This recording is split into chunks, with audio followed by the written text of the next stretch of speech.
Everybody, welcome to another installment of Show to Be with Mike G, the show of life, the show of Ohio, the show of acting, London, Chicago, whiskey, and so much more. As this week on Show to Be, I'm going to devote it to my love for Heaven Hill, and the first of two interviews this week with one of the great personalities behind the brand, Miss Lynn House, the National Brand Educator for Heaven Hill. We talk about a lot of different things, but you know what? Beyond getting into the specifics, I think that you really get to understand how Lynn works, how this analytical mind and how this creative mind just combine to give you this force the triumph of creativity and innovation coming from Lynn. And she can light up a room and has a wonderful personality. It was just a pleasure getting to talk to her. Thank you so much, Lacey, here in Austin, Texas, for coordinating such a great chat. And I hope you guys enjoyed this wonderful conversation with Lynn House of Heaven Hill.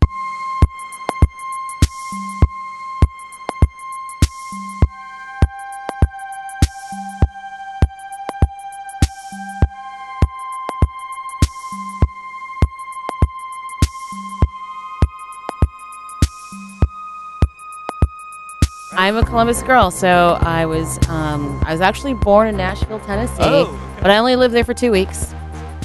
I hail from Columbus, I grew up in Columbus, went to school in Columbus. I bleed scarlet and gray. Yeah. I'm very obnoxious during football season. I'm definitely a Buckeye. That's good. You got to align to something, right? You got to, and that's a pretty good team to align yourself with. But I grew up in Columbus, and grade school, junior high, high school. I mean, we know the drama pieces, which of course we'll talk about, but what kinds of trouble were you getting into in middle school and high school? What kinds of things did you like to do? In middle school, nothing. Nothing. I was, my parents were fairly strict. Yeah. Because they're just protective? Was it a religious thing? I grew up, raised Roman Catholic, dad who, worked for the government but was former military. Okay. All those things. Family who came from military. Both my grandfathers were Tuskegee Airmen. Oh, that's amazing. So I definitely grew up with a little bit of fear installed in me. So elementary and junior high, the trouble that I got into was my mouth. More sarcastic, and I was definitely raised to speak my mind and to not settle. Yeah. And so if I ever felt like I was settling or something was doing wrong, I would speak my mind. And not everybody's open to that, particularly when it's like a 6, 7, 8, 10, 11, 12-year-old. This is giving true. You what for? It's like, how smart are you really? You're only 12, but you got a hell of a smart mouth on you, right? You've got a smart mouth, and I actually was kind of smart, too. I imagine, So if things were wrong, I'm like, oh, that's wrong, and I would not back down. So I got into that trouble. High school, a little more trouble, as most high school kids get into, But I was a pretty good kid.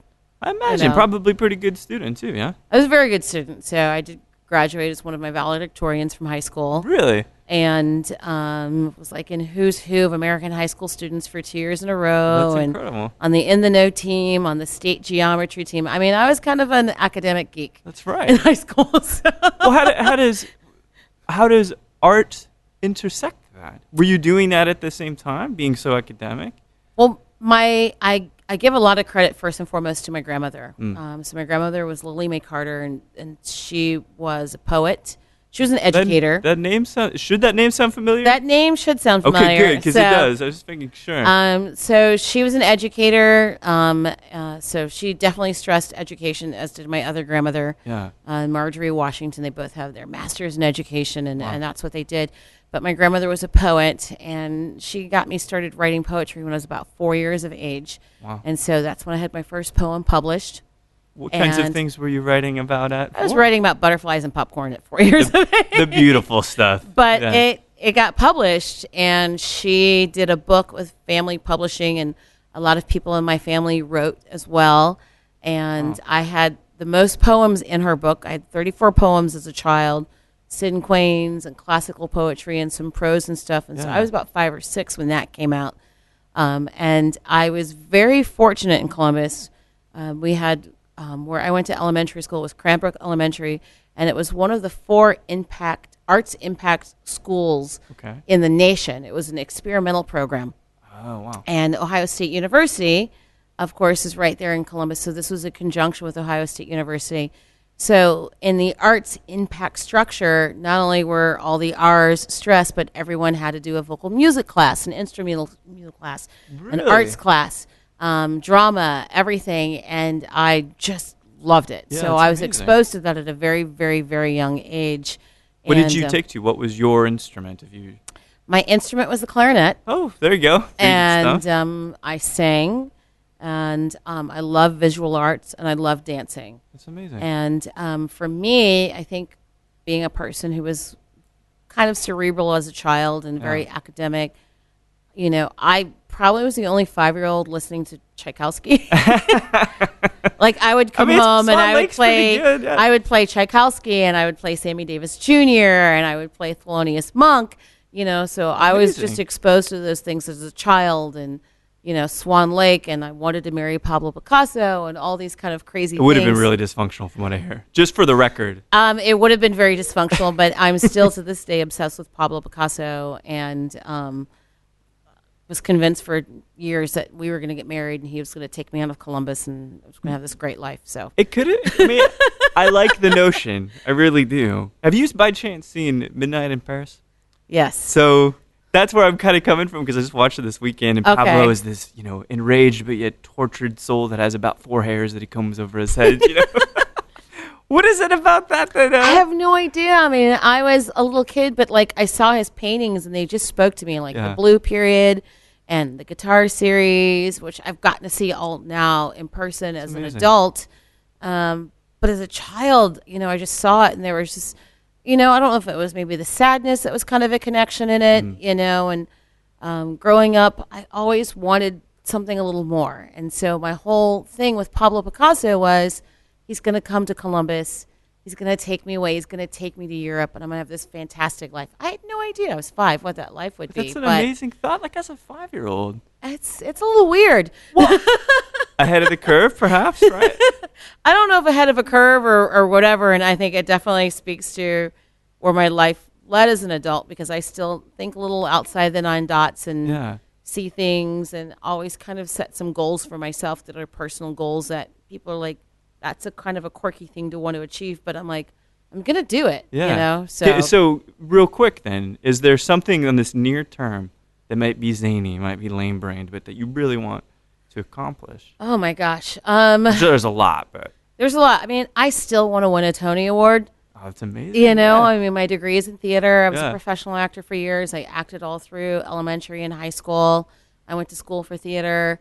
I've worked off-Broadway. I still have this dream to be back on stage and to win a Tony Award. Yeah. That's like a bucket list thing for me. I think there's always time, There's always, until there's no more time, That's right. There's always time. Clock is still going. Until the clock stops, there's always time. My grandmother just celebrated her 93rd birthday. That's amazing. And so she's still doing stuff. And so I'm like, had she given up when she was 70, that's 23 years of not doing something. So there's always time. Yeah, absolutely. Yeah. Well, so, something is interesting is that even though it seems like you're saying your parents are strict, right? It sounds like they also intellectually and cerebrally, if that's the way to say that, did not put any parameters on you. There were actually, there was, my father used to say 100% is not good enough. 110%, and he's like, once you achieve 110%, 120%, which kind of feeds into my own personal psychosis of today, always seeking perfection. And I did have a really great artistic background around me, and expressing yourself was really important growing up. And even in cocktails, back in the day, 10 years ago, I expressed myself in a way I think that was very unique for the time. Yeah. And people were like, what's going on? I'm like, this is what I see in a drink, and this is what inspires me in a drink. And I I pulled a lot from pop culture. Lovely, yeah. And I pulled a lot from the arts, from music, from visual arts. I did a whole menu once around Stravinsky's The Rites of Spring. Beautiful. And people are like, what? And I'm like, no, there's these pieces, and I can see the flavors. That's so incredible, and what I hear, in the music. Do you find that, I think this is the thing that I think I knew was going to happen actually between us, this music piece and composing, low, mid, high, building this trilogy, this harmony and cocktails. But that aside, do you think that people get lost in your very innate cerebral nature? Like they just can't, like it's inaccessible for them? I think for some, I think you have to think a little bit sometimes, if I'm to be honest about myself.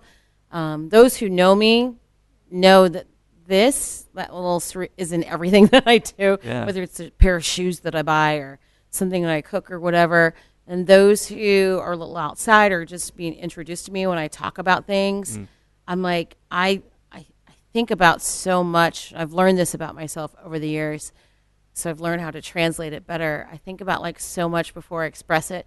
But if I try to express to you what I'm thinking while I'm thinking it, you're like, what planet is this girl on? Oh, interesting. It's like Kandinsky. It is. It's right. And I love Kandinsky. Yeah. I love Kandinsky and Stravinsky. With all the cacophonous, like these, like chaos on my door at my home. I live in an apartment in Chicago, and I have Nietzsche's phrase, "Out of chaos, a star is born." And for me, I feel like, honestly, personally, a lot of thoughts in my head are chaotic, and then my challenge is to kind of streamline it into something basic. So it's almost adulthood if you think about it, or maturity in a way, professionally, especially. I think so. Like, you have to learn to censor yourself. You have to learn to organize yourself. You have to learn how to translate yourself. But while doing it, never give up who you are. That's right. Because you can, that's the thing about bands, right? They start out in a garage and sometimes the songs are good. There's always that heart. The Ramones were good. Right. But once you sort of brought some structure, that's what really made them accessible and allowed it to resound. So, like, that to your point, I think that's exactly what has to happen. And if you want to be, you don't have to be accessible. But if you want accessibility, then you have to learn how to, like, understand other people as well and guide your messaging, your thoughts, so that it can be, I guess the word is appreciated. Yeah. Well, I imagine that you'd find the intellectual challenge there. That says how fewer words can I use, right? Because I'm verbose as well. Yes. And it's like, well, I can say the same. Can I say the same thing in 5 words? Oh, shit, what if I can do it in 3 words? Right. I have to work very hard to find the concise message of what I'm thinking, because I'll wax on for like 20 minutes when I could have used like 5 words to say what I was saying. And but that's just kind of like the synapses that are going off in the head that I'm thinking about all these things at the same time. I get watching this. You can't see this in the podcast, but I get very excited when I start talking, and it literally is. And I physically start to. I love that, though. Yeah. I have friends who are like, "Are you Italian?" Because like you are so with your hands every single time you talk, and I'm like, I think a little bit. Who knows? You go back far enough, maybe we're all a little bit I got to get the ancestry DNA test done, That's right. to find out $75 or something. Yeah, what's going on. But I feel like there's something, because I feel like thought should be physical too. Yeah, I like that. So you get it. Well, maybe that's Pollock, right? Putting himself into the painting, right? Incredibly physical. so, absolutely, yeah. So I get that, but a lot of people they can't create art from their inner turmoil. Like, you know what I mean? And so it's nice to think that you appreciate the process, that vigorous movement, the vigorous thought.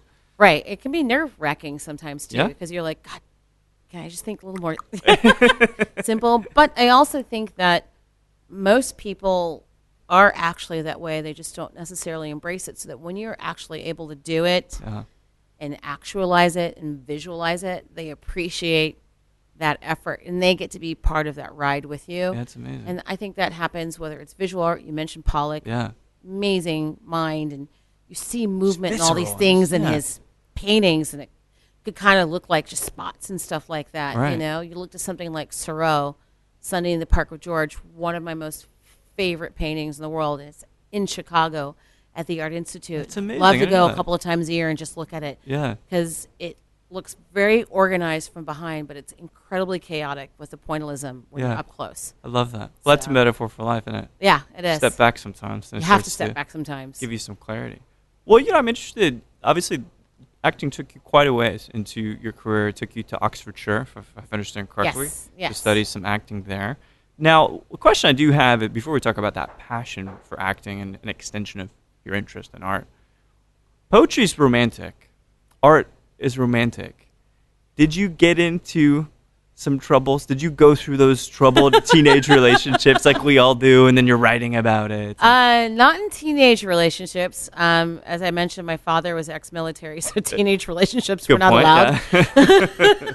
My first official date was high school prom, so I was not allowed out of the house. And that definitely in college, as I was trying to find my way, I think coming from a very kind of a restrictive social background, but then also thinking and recognizing in myself that I thought differently than most people did. Yeah. That I had a hard time connecting with people, because it was hard to explain myself.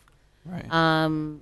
As an adult, relationships were definitely very difficult for me, from a personal sense. I'd get into some long-term ones, and I'm a perfectionist too, so that's a little hard. It's tough, yeah. It's hard. Because we're really flawed. I am really flawed. I'm incredibly flawed. I mean, I'm saying this now on a podcast. Right. I won't tell you in person. But then to sit there and look at other people's flaws. And so it took me some time, maturity, growing up, to accept my own flaws, and then to accept flaws in other people's. That was a part of me growing up. It's an interesting that I had to do. Piece. I think we all have to do that, because actually laughing at yourself is one of the greatest things you can do.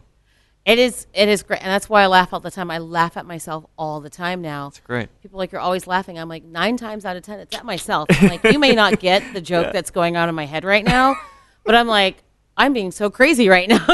I am the funniest guy in this room right now.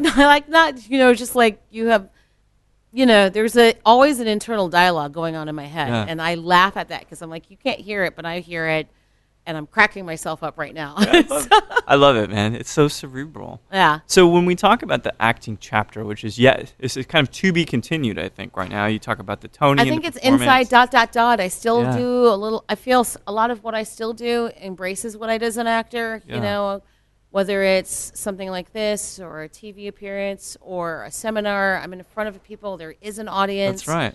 I'm still pulling from that. I haven't hung up the acting, but I'm not tap dancing and singing musical numbers right now like I used to. So, yeah. Which actors or actresses really influenced you and maybe motivated you to do bigger and different things with your acting abilities? Oh, wow. What actors? And a lot of women influenced me, strong women. Dorothy Dandridge, I go back to her.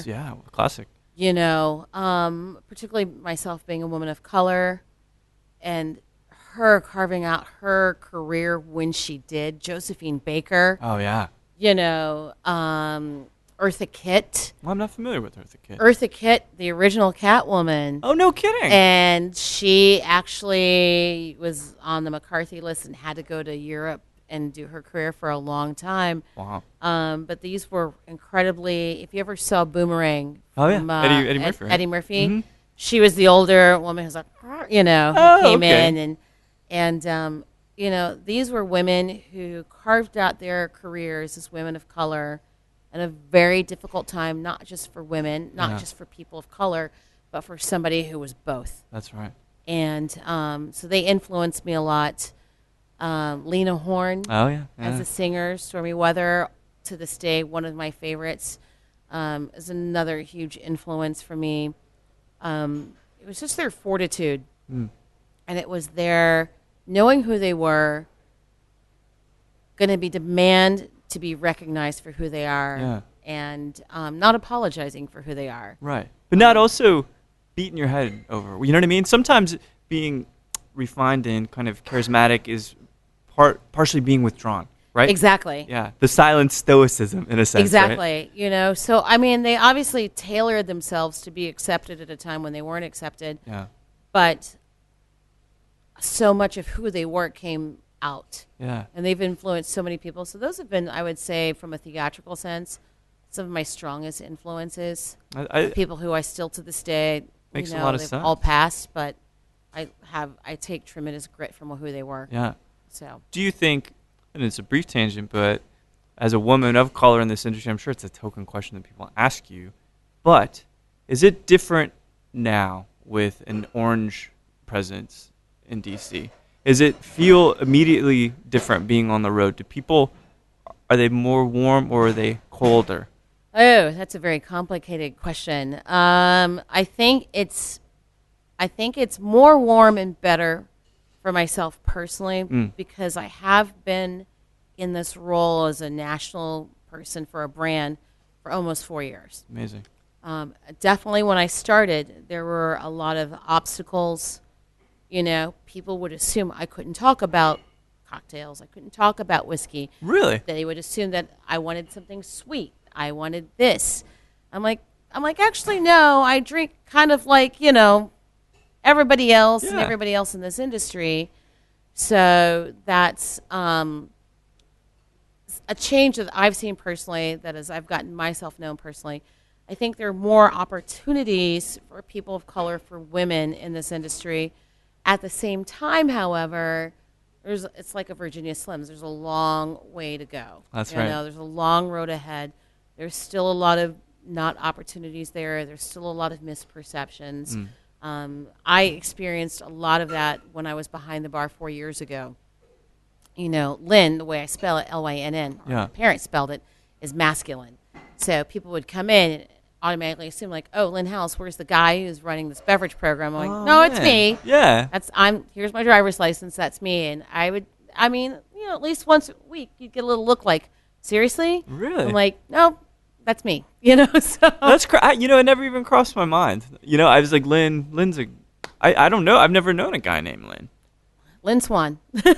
Still, don't know. I know a few Lynns, but the way mine is spelled is masculine. So Lynn.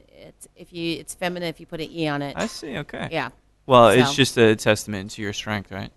And your I don't fortitude to yourself. Well, in a way, it was like, we're gonna do this with your name. Your parents are thinking, and I know you're gonna defend the shit out of it. I just think I was definitely raised to never back down and be a determined person, That's and amazing. that your dreams are yours to achieve, and they're yours to get in the way of. Yeah, that's and a good don't let point. anybody else get in the way of your dreams. So I still operate from that. I think so. I think the bigger challenge is not getting in your own way, as you said. Yeah, it's very easy to get in your way. I think a big way that people get in their way, they start thinking about other people and how they perceive them and what they think about them. Absolutely. And start making their decisions and their judgments on what they are perceiving others are expecting. Yeah. And then you're in your own way. I'm like, be who you want to be, do what you want to do, and do it. Yeah. Do now. You do something silly, ask for forgiveness later. Totally. Take accountability for it. Swing for the fence. Just do it. Just do it. What's the worst that can happen? You hit the fence. That's right. Boom. That's it. Say I'm sorry. No problem. I'm go back up to bat and try and hit again. Totally. So. Just walk that shit off. It's exactly. fine. It's easy. Exactly. Never will leave a dent. Ever. Yeah. Whoa, seldom does. So what was the moment? Because this all makes sense, right? The artistic background, the interest in geometry, the interest in very, very qualitative and quantitative things. So this allows you, if you think about a cocktail, it allows you both to be very, very tactical and execute things in a mathematical way, while also waving over your wand of creativity and cerebral fortitude. We're just keep using that word. I like that word. Okay. What was? I like it too. I'm gonna have a cocktail called that, cerebral fortitude. Dude, wow, that's a mouthful. But yes, imagine it'll be quite a cerebral cocktail. Pensive, perhaps. But what was the moment where it really became clear to you that perhaps your career was going to take a turn in this hospitality, in this cocktail direction? So, as a professional actor, I worked in restaurants. I worked my way through college and everything. And I think about 16 years ago, I'm trying to go back and count in time, I worked at a restaurant called Spring in Chicago. Sean McLean, who's a James Beard Award-winning chef, I actually grew up with him in Oxford, Ohio. Oh, no kidding. So we both had he had his first chef job. I was a hostess, and he was deep frying Mexican pizzas in the background. So it was so funny. Here we are years later in Chicago, both working at these kind of fancy la-da-da places and carving out a name. But I was working there, and it was a phenomenal culinary program. And I worked my way in restaurants for years, like I said, through college. And we had a phenomenal wine program. And we developed this phenomenal sake program.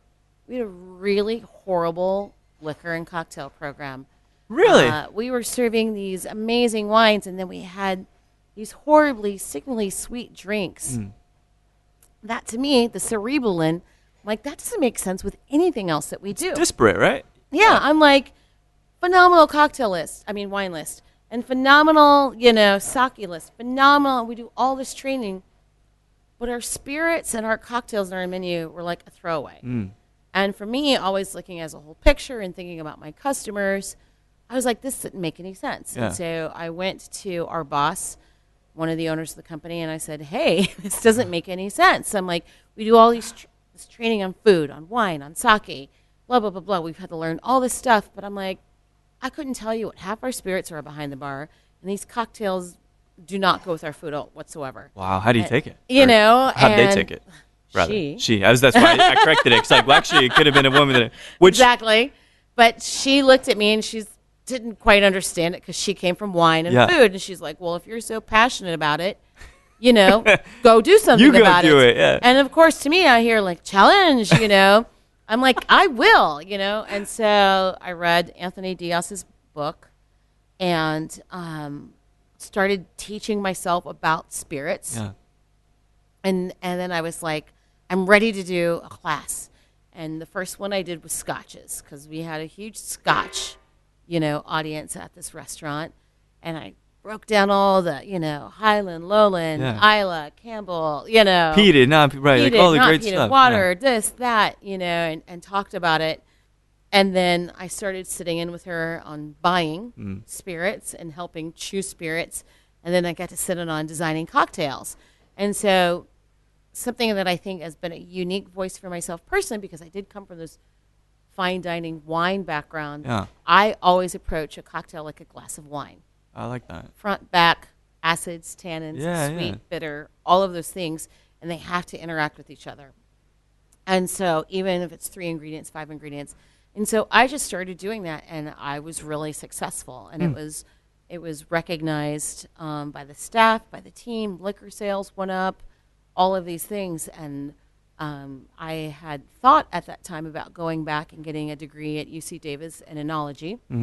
It was like at the time a $40,000 a year program, which I did not have the cash for. I was paying off my undergrad.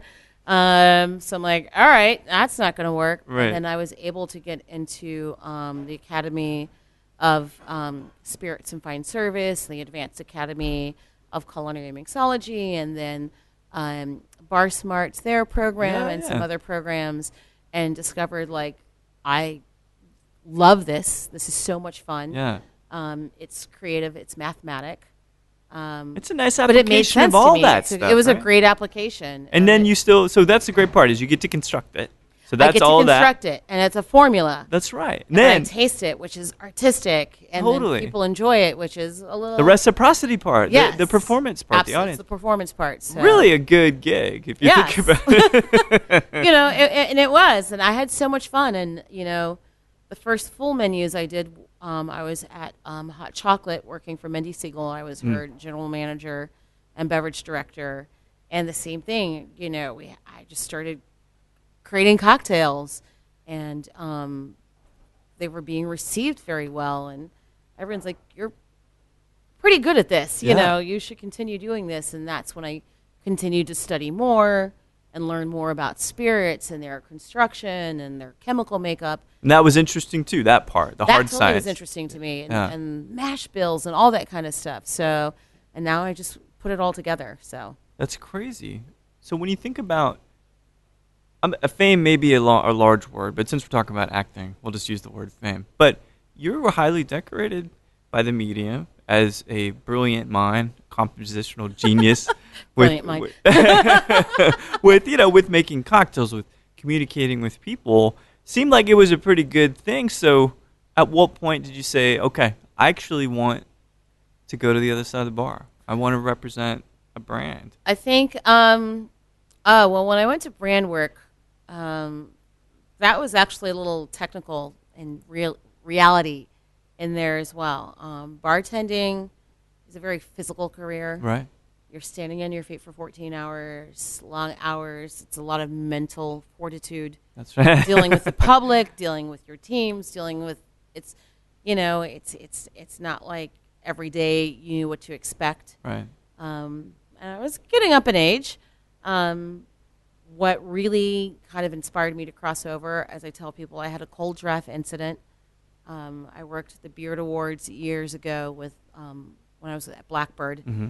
And we were the first table when everybody came out. And I ended up shaking like about 1,500 cocktails at the end of the night. I shook my tendon off. Oh, my gosh. You literally I literally woke up the next morning and this protrusion was in my arm. Oh, my gosh. I couldn't lift my arm. Flew home, taped it up, went to the doctor, and they're like, it's tennis elbow. And my tendon had come off from over shaking. How? And I bartended for 7 months in like a soft brace. Okay. And it's incredibly painful. I can't imagine. But by this point in time, I'd fallen so in love with this industry. I'm like, how do I stay in this industry? What do I do? And so the thought was to look into brand work. And so I spent the better part of about 6 months looking at different brands, different companies to find something that was a fit for me. Integrity is also very important for me, so I just didn't want to go to the first job. Because you could. I'm sure people were at your door offering you jobs. I had some offers, but things that were really important to me. And when I was in restaurant life, for the most part, I always worked for an independent. And so now at Heaven Hill, I'm working for an independent family-owned company. Yeah. And the things that you love with an independent, I have on this larger scale now in an ambassador role. Do you like the traveling bit, going to a new city every night kind of thing? The traveling is great. We do it a little uniquely at Heaven Hill because it is family-owned. They don't want me to burn out. So I'm in a market for a week. I have friends who do brand work, and they can be in 3 states within the course of 4 days. No kidding. I'm within a market for a week. So it's very sane. In general, I'm home on the weekends. Mm-hmm. So there's a great bit of sanity with what I'm doing. But I've gotten to go to parts of the country that I never had been before, which is great. I get to meet people and have developed friendships across the country that I wouldn't have before, except for this opportunity. So I really enjoy it, you know. I'm a mom, but my daughter's grown. Oh, yeah. You know, so I have an empty house. So the only thing that really needs care at my home is plants. And I have someone who comes in once a week and waters them for me. There you go, yeah. You know, so it's a fun way to experience the world. How do you think of, is your daughter interested in the culinary arts as well?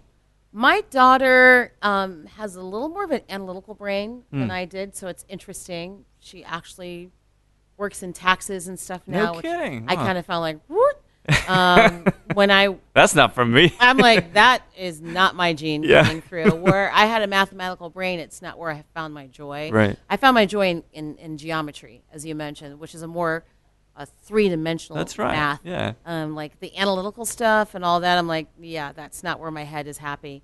So she's doing that. She brings a lot of creativity to what she does. Yeah.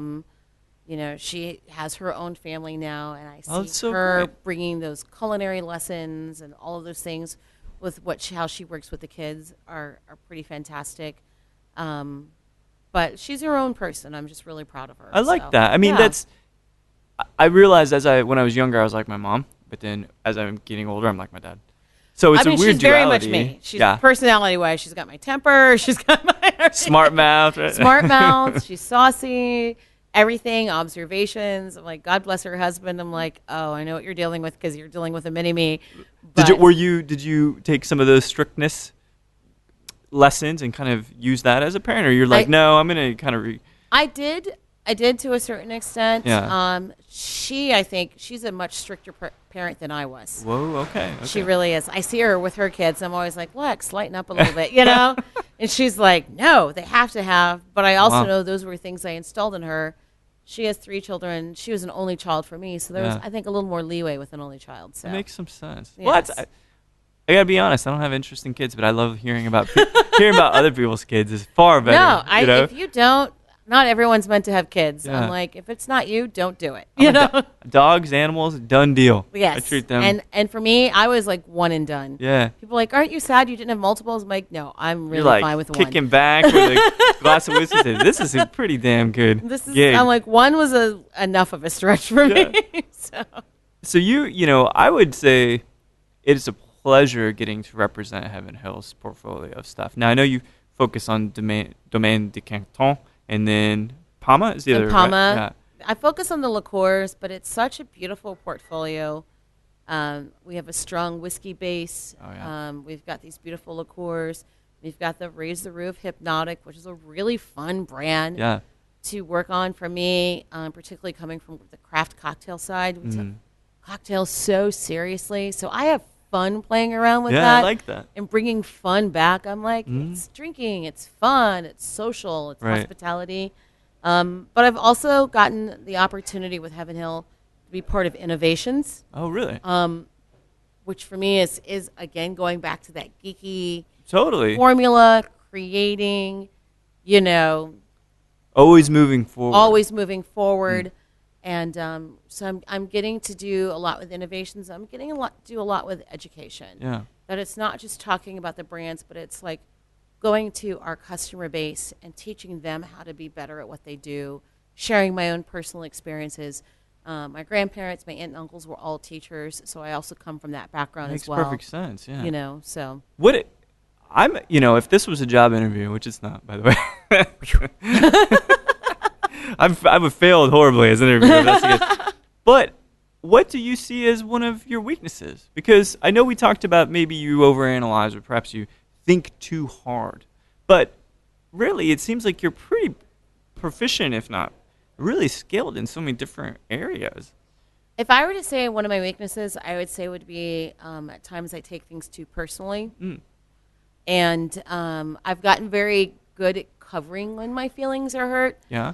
But my feelings can get hurt very easily. Interesting. What sign are you, by the way? I'm a Virgo. Okay. And it makes complete sense. So Yeah. I'm a perfectionist. So that's also definitely, it's a great strength, but it's a great weakness at the same time. Yeah. So when things aren't absolutely perfect, I become that's when the chaos reigns in my head. I see. So I like everything to be so controlled so that it calms the chaos. People don't understand. Yeah. But when things don't start happening the way I want, the way I planned, Do you get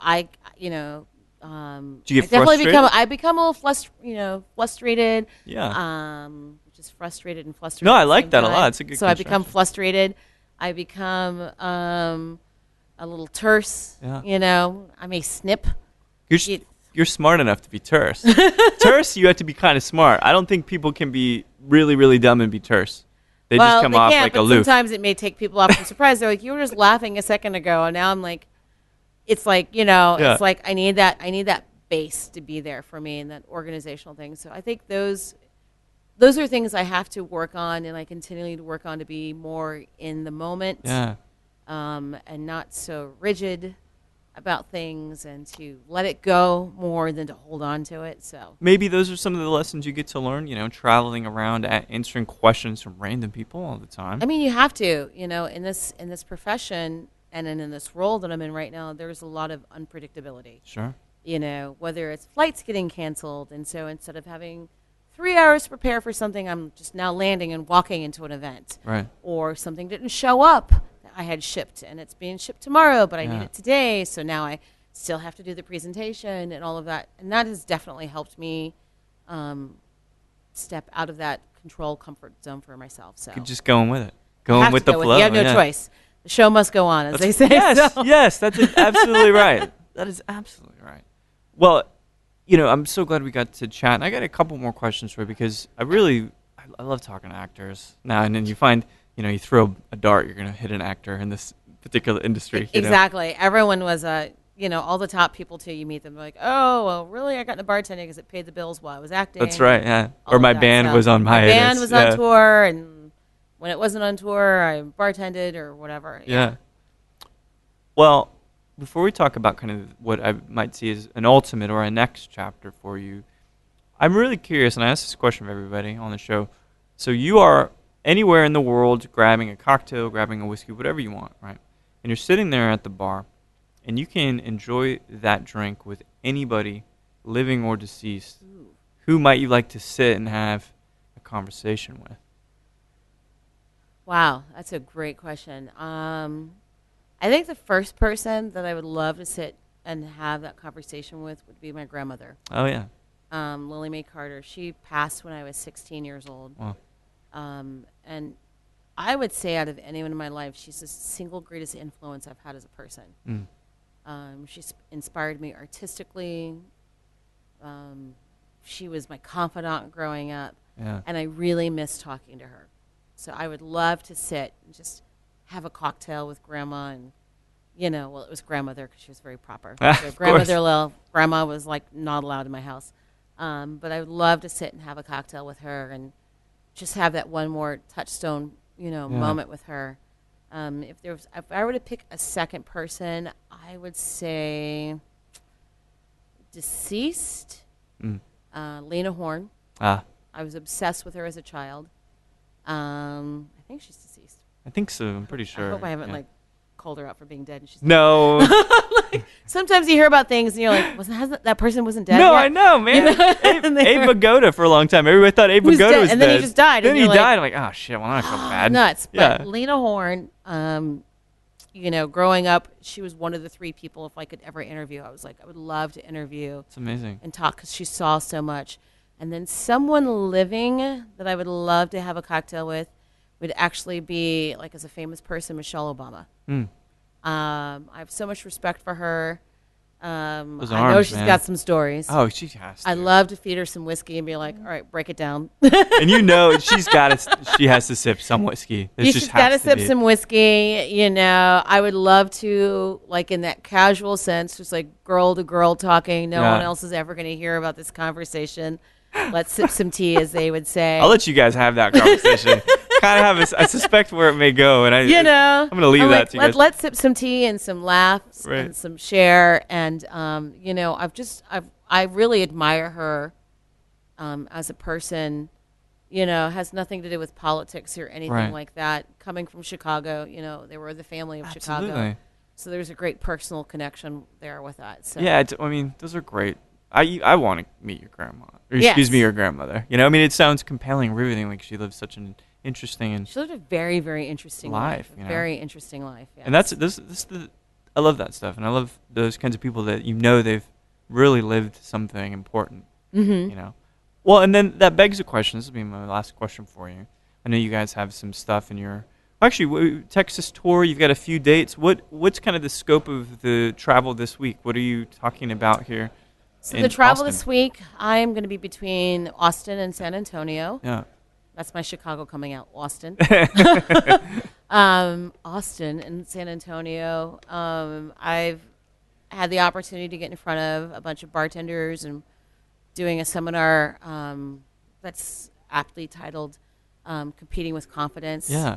Kind of giving them skills to be better at competitions. We host a competition with Heaven Hill. Yeah. So many other brands host a competition. I'm guest bartending. At Javelina tonight, right? At Javelina tonight. And then I want to say it's the Jazz Bar in San Antonio. Yeah, that's right. Uh-huh. Okay, I got the name right. So I'm dusting off my arm. And I